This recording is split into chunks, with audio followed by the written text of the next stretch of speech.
Hey, you stay away from places like this. I was told this by Nick, a supervisor from the same company, just the other day. I had taken a paid leave for today, and he had already made a snide remark about it. Yet here we were, running into each other unexpectedly. The man standing next to him looked like he couldn't possibly lead a decent life. I wanted to run away.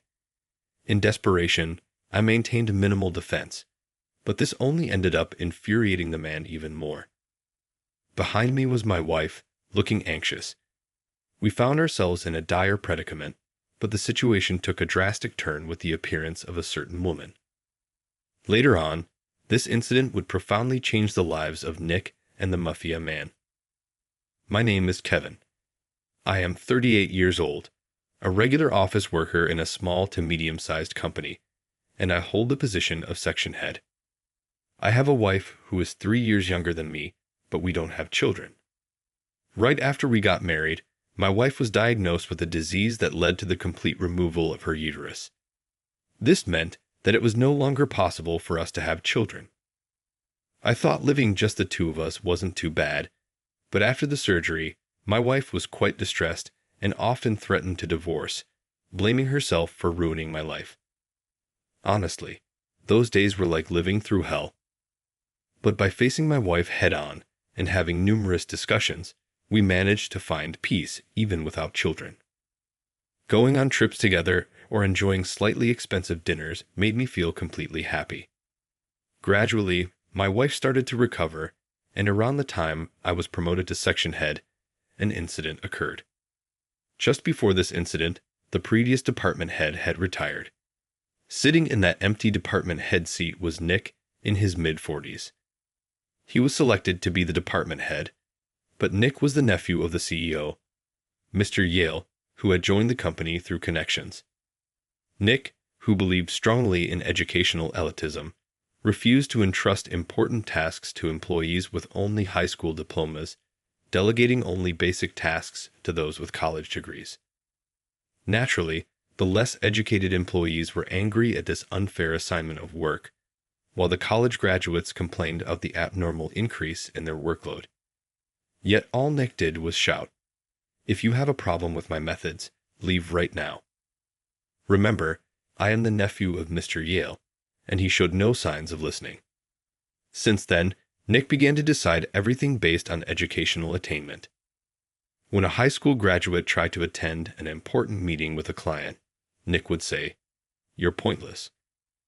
A high school grad shouldn't be sticking their nose into this and arbitrarily make changes. Or when a college graduate helped a high school graduate employee, he would say, "Don't pamper them. You are a college grad. You shouldn't need to help such people." Thanks to Nick's arrival, our department became chaotic, and now someone quits almost every month, leading to an abnormal situation. The reason Nick can continue to be arrogant is that our office is a branch, not the main headquarters. Mr. Yale, his uncle, is based at the headquarters and seems to be abroad often, focusing on globalization efforts.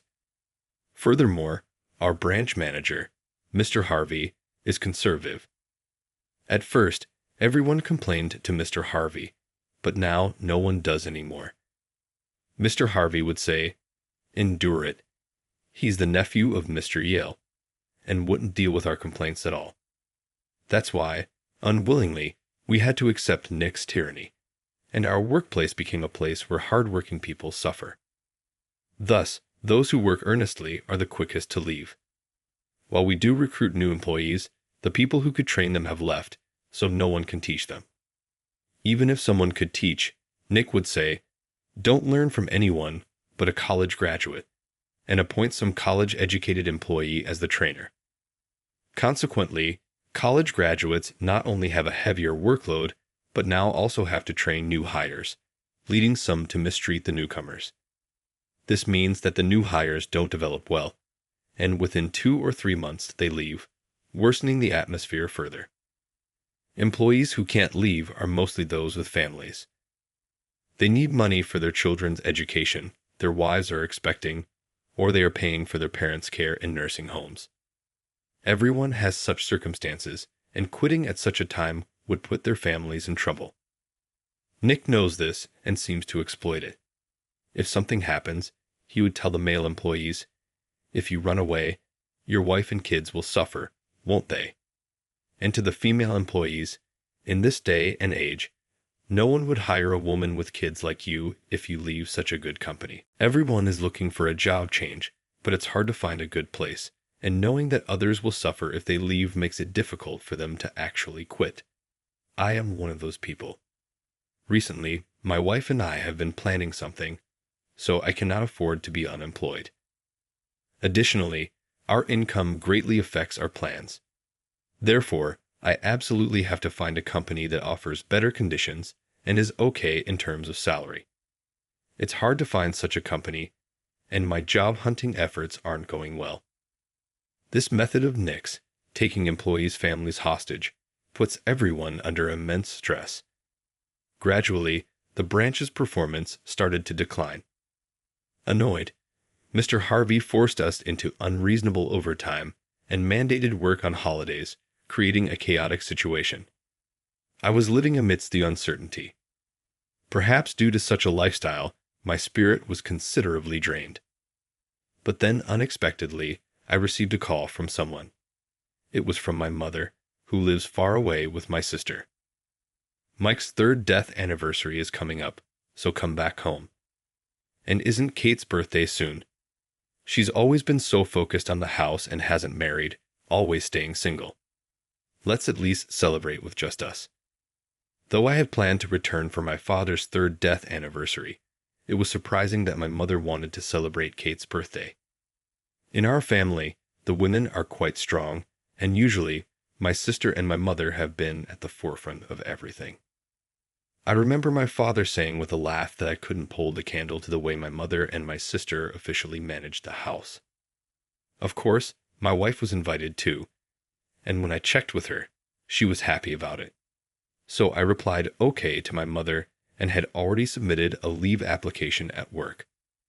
As expected, Nick sneered, "Taking leave? It's such a busy time, huh? Well, there's limited stuff a high school grad like you can do anyway. Do as you like." At least we had planned to take leave on Friday, fly back with my wife, and meet my mother at a restaurant she had chosen on Saturday night. Then the day arrived.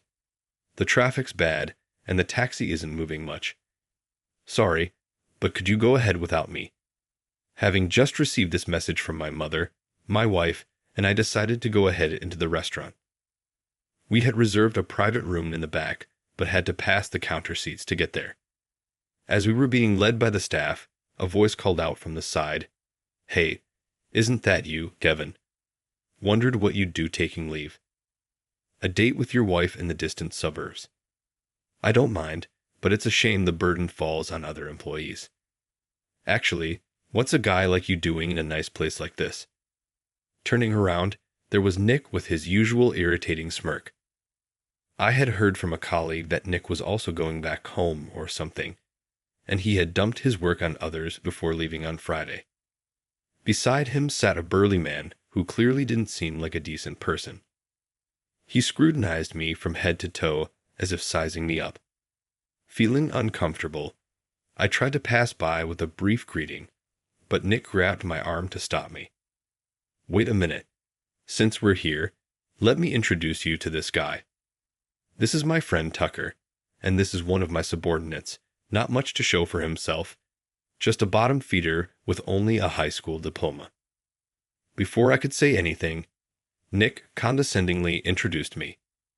As Nick spoke, the Mafia-looking man named Tucker said, "Oh really? But you dress pretty nice. Looks like you have money, huh? Hey, since it's such a rare occasion, why don't you join us for a drink today? Of course, you're treating. Even though you look younger, well, age aside, you're paying anyway." Feeling a bad premonition, I instinctively protected my wife by standing in front of her. "I cannot do that. I have plans to dine with my family today," I refused. Tucker's face stiffened instantly. His irritation became apparent as he started fidgeting restlessly. Nick had a look of exasperation as if saying, "Just go along with it." I had no time to deal with these guys, so I turned on my heel to head to the private room. But an irritated Tucker said, "Wait," and continued, "Don't you see? I'm a Mafia collecting protection money around here. Do you understand what happens if you defy me?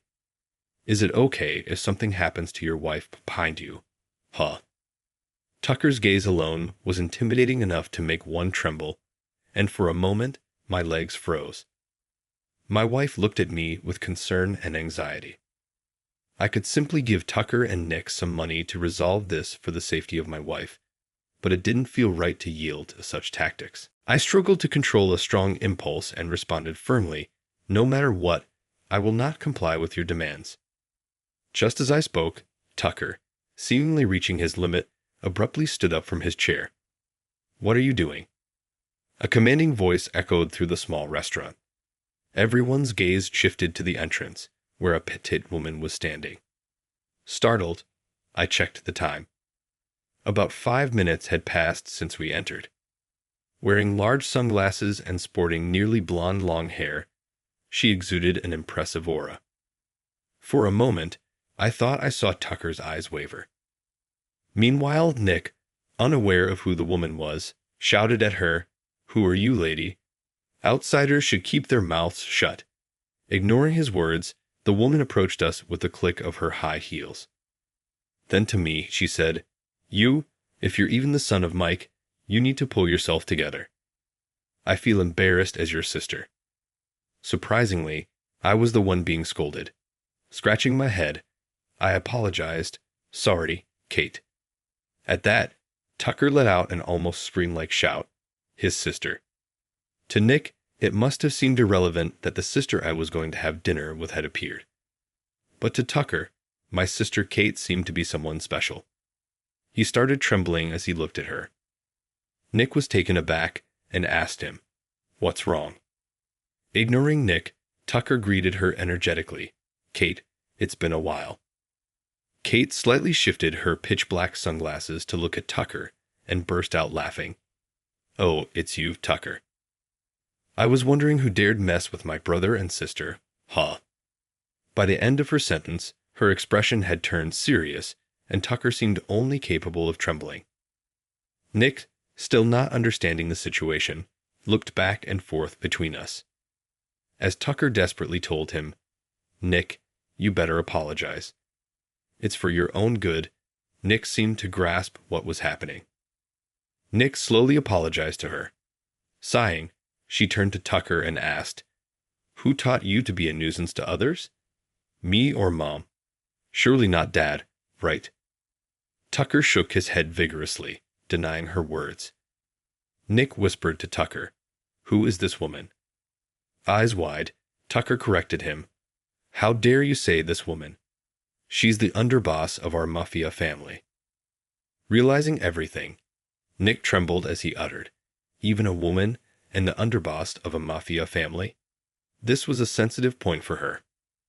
At Nick's words, her eyebrows twitched and her face contorted with displeasure.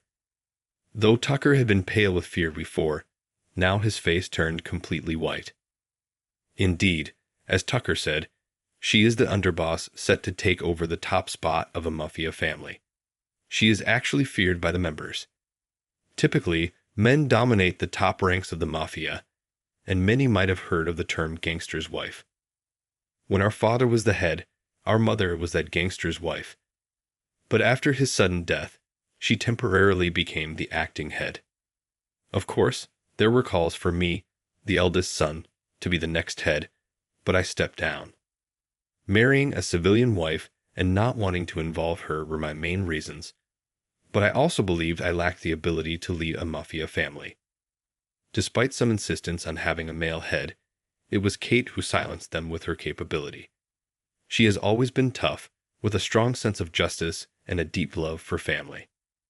She might have been looked down upon for being a woman, as Nick said, but she brushed off those words and secured her position.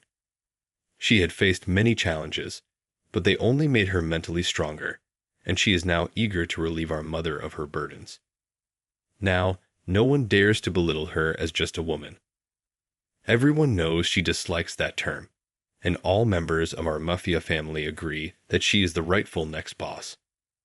Tucker repeatedly begged for forgiveness from her, and Nick, having heard the conversation, realized she was no ordinary woman.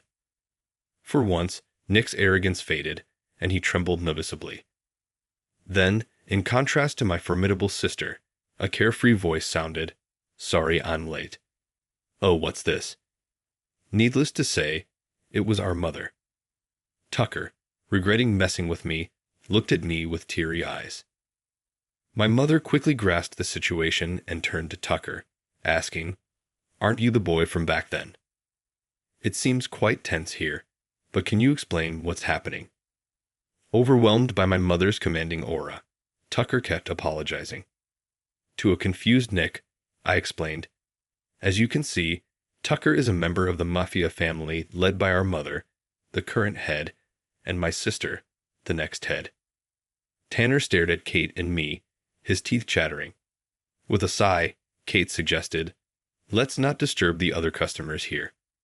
Let's talk in the private room in the back." Tucker, looking utterly deflated, had no choice but to agree. Nick, having relied on Tucker's authority, clearly lacked the courage to challenge someone who even Tucker obediently followed. He replied in a voice as faint as a mosquito's and followed us timidly. We took our seats and ordered drinks. After hearing some of the situation from Kate, our mother spoke to Tucker in a low, grave tone. "How dare you disgrace our family's name in such a place? The worlds of the street and the Mafia are different. You should know better." The usual swagger drained from Tucker as he faced the stern reproach from our mother, the current head of our family. He was profusely apologetic. Next, my mother turned her attention to Nick, who was frozen in place, not moving an inch. Having no courage to fight against them, Nick looked down, sending me a look as if begging for help. I'm sure Nick also believed that I wouldn't come to his rescue, but he knew all too well that it was only now, after he had repeatedly been sarcastic towards me, that he found it convenient. Indeed, the way Nick looked at me seemed less hopeful and more like a faint glimmer of hope. In the worst case, he might be crushed by our family. If Mr. Yale ever found out about this, Nick could be demoted from his managerial position for colluding with the Mafia. As the saying goes, the eyes are the windows to the soul. Nick spoke volumes with his eyes alone. I sighed softly and spoke to my mother, who looked like she was about to explode in anger. It's partly my fault. I should have stood up for myself instead of backing down. Both Nick and Tucker looked stunned, as if they had never expected me to defend them, their faces showing a glimmer of hope. Kate then said to me, "Are you showing them mercy? From what I just heard, that person looked down on you just because you only finished high school and practically humiliated you in public. You're still going to forgive him?" Nick, at a loss for words, tightly closed his eyes. Tucker started to look visibly nervous. My mother remained silent, observing the situation. I slowly began to speak, sharing my thoughts. I don't like conflicts. You two should know this best. Don't resolve matters by force, but by dialogue. Wasn't that Dad's favorite saying? I may not be as strong as you and the others, but I can engage in dialogue. With that, I straightened my posture and looked Nick in the eye. Nick seemed momentarily confused, but then returned my gaze seriously. You were anxious, weren't you? Being the nephew of Mr. Yale, you feared not being taken seriously. And your focus on academic credentials stems from your own struggles to pass entrance exams for a prestigious university. While that's an achievement to be proud of, it doesn't mean that all employees who didn't go to college have given up or dropped out. Isn't society about understanding and respecting each other, helping one another? Nick had nothing to say in response. Instead, Tucker spoke up. I'm sorry. I was just bluffing. Like Nick, I have a sister suffering from a chronic illness, and Kate helped with the medical expenses. I wasn't aware of that. As I looked towards Kate, she shrugged and said, Tucker's sister is your age. His brother was originally a part of our family and was a great ally of mine. So, for Tucker and his sister, They're like family to me.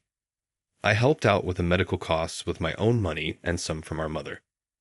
It's my way of returning the favor since his brother always stood by me, even when I felt isolated. While I was surprised to hear about this connection between her and Tucker, it seemed just like her to go to such lengths. My mother also silently approved of what Kate was doing as the next head of the family. Tucker apologized again for his misconduct. Even though I was unaware, I ended up repaying your kindness with betrayal. You said you would cover the full amount, but I'll work and pay it all back. Before Kate and my mother could respond, I said, "There's no need for that." Tucker looked back at me, surprised. I continued to express my thoughts. Indeed, what you did could have tarnished our family's reputation. I live in the civilian world now, detached from the family business, but such actions could inconvenience Kate, my mother, and the members, especially your brother. Pausing for a moment, Tucker seemed to take my words to heart, giving me a serious look. I added, "But you've managed to apologize properly. Normally, one might make excuses to justify their actions. You could easily say that since I'm no longer involved with the family business, it's none of my business, but you didn't resort to such tactics. Instead, you admitted your mistakes openly. I don't think Kate and the others would impose further punishment on someone like that." With that, as if breaking the tension, my mother burst out laughing. I was momentarily flustered, thinking I had said something odd. But then she, no longer the head of our family, but as a mother, said to me, "You're becoming more and more like your father." Normally, I would have to condemn Tucker for tarnishing the family's name, but as you said, he's taken responsibility and apologized. This time, I'll forgive him for your sake. I was relieved. Honestly, it was almost a gamble whether my mother would let Tucker off the hook. Since my father's death, she has led with unmistakable authority to ensure she wasn't underestimated, resolving conflicts within the family with decisiveness. Kate, too, had made considerable efforts to demonstrate her capabilities, deeply understanding what it means to be part of the Mafia. Whether to forgive Tucker was a delicate matter, but I was relieved that my words had an impact. Tucker, likely never expecting this outcome, teared up and grasped my hand, saying, "Thank you for protecting me, even though I was so rude." Out of the blue, I slowly shook my head in response to his words. I hadn't really protected Tucker. I had simply stood by my own principles and followed through with them. When I explained this, Tucker, deeply moved, said, "You are my hero," and showed respect for me, even though I'm younger than him. Feeling a bit odd, I asked him to stop saying that. "Please don't say it like that. That's not really my style," I said hesitantly. Perhaps finding it amusing, Kate burst out laughing, dispelling the somber mood, and my mother suggested we toast with some beers that were just brought out. While looking apologetic, Tucker accepted a beer mug. However, Nick, who had been silent until then, politely declined and said, "I need to cool off outside. Tucker, stay here," before he stood up and left the restaurant. I debated whether to follow Nick, but finding no words to comfort him at the moment, I decided to let him be. Ultimately, with one more person, we went ahead and celebrated Kate's birthday as planned, enjoying a delightful meal together. Nick didn't return to the restaurant after that. Having completed my father's memorial service, I returned to the apartment where I live with my wife.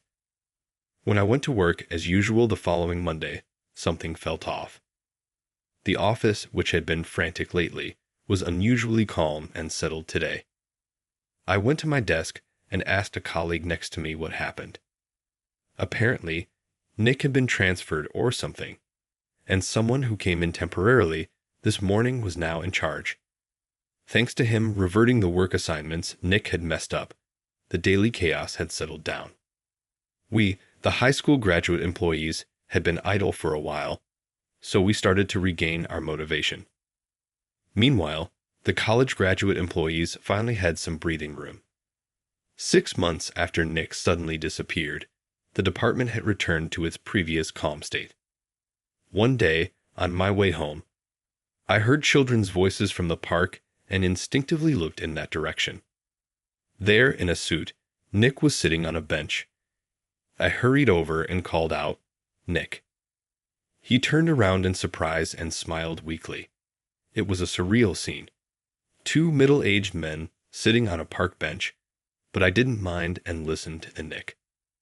"I've never met someone with a heart as clean as yours, and it made me feel ashamed of myself. Everything you said back then hit the nail on the head." I was panicking, resenting the high school grads for not having it as tough as me, just fueling my own competitiveness. That realization made it impossible for me to go back to the office. He accepted a cup of coffee I bought from a nearby convenience store. As he thanked me and drank it, Nick's profile looked somewhat lonely. Right after that incident, he confessed everything he had done to his uncle, Mr. Yale, and asked for a disciplinary leave of his own accord. Starting that Monday, Nick had taken voluntary leave and proceeded with his resignation without telling any of us. Apparently, he couldn't face us. He had been job hunting since then, but it wasn't going well. Realizing how much he had relied on connections for his job before joining our company, he had been living as a part-time worker, having quit a well-known company within a year despite graduating from a prestigious university. Unable to cope with the reality that there were always bigger fish, worried about such a nephew, Mr. Yale had given him a chance at our company. Lost for words, I hesitated. But then, Nick, in contrast to his earlier demeanor, smiled brightly and said, "I've realized just how flawed I am. I can't stay here. I've decided to apprentice under the owner of the restaurant where Tucker works. It's a fresh start, but this time I feel like I can pull it through." Surprised by his story, it turned out that Tucker had stopped his half-hearted involvement with the Mafia family and started working as a restaurant chef. That place was a restaurant his sister used to visit when she was healthy. He was determined to make meals for her once she was allowed to leave the hospital or come home temporarily. Of course, Kate hadn't billed him for the medical expenses, but Tucker had decided to save up a significant amount to repay her someday. Inspired by Tucker's actions, Nick decided to join him as an apprentice for his own self-reflection. The restaurant owner was short on hands and grateful for the help, and Nick was set to leave by plane the next day. "This is probably my last time wearing a suit and walking through the city. I sat here because the sunset looks the most beautiful from this spot," he explained. After listening to him, various words came to mind, but what I needed to say to Nick right then weren't words of consolation or encouragement. Slowly, I raised my head and looked towards Nick, saying, "Take care." Surprised by my unexpected farewell, Nick briefly showed a stunned expression, but quickly smiled and replied, "Yeah, I'll be off then. You take care too." 3 years passed. I visited my hometown again and knocked on the family home's gate. Instead of the typical scene of underlings lined up, I leisurely walked down the path leading to the house, taking in the view of the garden. Upon seeing us, my mother immediately brightened up with a big smile and exclaimed, "Welcome back." Then, without paying much attention to me, she immediately turned to my wife and said, "I know it's been tough, but please continue to support him." My wife responded with a smile and handed a precious baby she was carrying to my mother. Carefully cradling her, my mother looked at her peaceful sleeping face and said, "Hello there, Grandma's here." Yes, we had welcomed a new life into our family. Since my wife doesn't have a uterus, this child isn't our biological offspring. Although the child came to us through special adoption, she's already an important part of our family. We had been planning this special adoption for a long time. The screening was rigorous, and there were many couples waiting for a child, so it took over 3 years for our turn to come around. But having finally been able to welcome a child into our family, we brought her to my mother, who had been looking forward to this moment. In fact, the child's birth mother was from this area, which was one of the reasons we moved here after the adoption. It took a while for us to settle down, and for me to feel comfortable showing the child to my mother, but she was visibly overjoyed to meet her grandchild. My wife also gazed lovingly at our child. For me, it wasn't important whether the child was born to my wife or not. What mattered was that this child had come into our lives, and I felt it meaningful to raise her as our own. My mother felt the same, and even Kate, who joined us later and is typically known as a formidable figure in the Mafia, wore a gentle smile. Children are remarkable. For the sake of this child's future, I would sever ties completely with my mother and Kate. My wife and I had many doubts about this. After all, it wasn't my idea, but one that my mother and others had decided upon after months of deliberation following the child's arrival. We decided to respect their decision. Thus, today was the first and last day for my mother and others to meet this child. Given the circumstances, we left the child with my mother for a while, and my wife and I went to a restaurant. It was just past the busy lunch hour, so the restaurant was quiet with few other customers. As we entered, we were greeted with a hearty welcome. As we took our seats, a familiar face, now a waiter, brought us a menu and cheerfully said, "Long time no see. Today's special is grilled chicken made by Nick. It's really the best." My wife and I burst out laughing, and from the back of the kitchen came Nick's embarrassed shout, "Stop it, that's not my special." The restaurant owner joined in the laughter, and I could tell that these three had built a good relationship. Tucker's sister was still hospitalized, but she had recently been granted temporary leave and had come to this restaurant to eat some of Tucker's specials. Tucker's dream had come true, and it seemed he now had a new goal: to open a new restaurant with Nick.